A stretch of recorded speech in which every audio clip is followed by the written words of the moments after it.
নতুন ধানের আমেজে ঘর ভরে যায়, কৃষকের মুখে হাসি, ঘরে ঘরে পিঠালাট চলতেই থাকে। আর সেই আনন্দ আমাদের মধ্যেও থাকে, কিন্তু তার পেছনে যে কত কাজ করতে হয় তারই প্রসেস আজকে থেকে শুরু করতে যাচ্ছি। Good morning, good morning. ধানের জমিগুলি সব এখন শুকিয়ে এসেছে, সময় এসেছে ধানের চারা রোপণ করার। আর তার জন্য চারা বানাতে হবে। কি ধানের নাম কি? হিরিয়া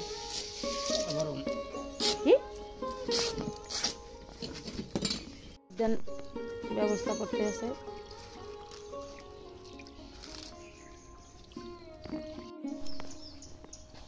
রং দিয়ে দেখেন, ওকে ধরে না, রং দিলেই ওষুধ বিষ বিষ, ঠিক কথা।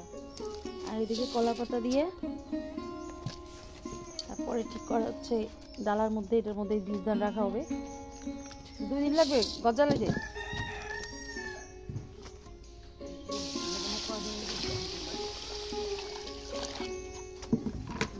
আমি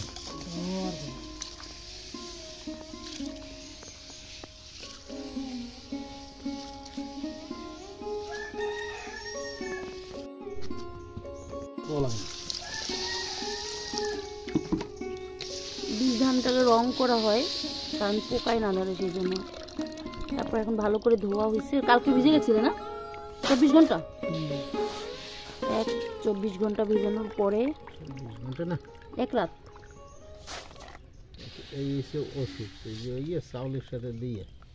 এখন এই যে ডালার মধ্যে পাতা দিয়ে তারপরে ভালো করে ধুয়ে জাগ দেওয়া হইতেছে। এখানে এই 2 দিনের মধ্যেই গাছ জ্বালাই যাবে।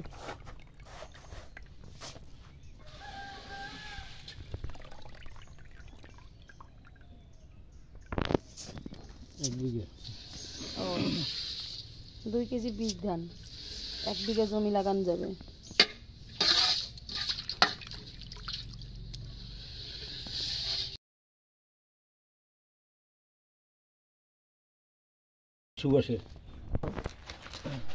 আসলে প্রতিটা কাজের পিছনে অনেক কষ্ট করতে হয়, তারপর একটা সফলতা পাওয়া যায়।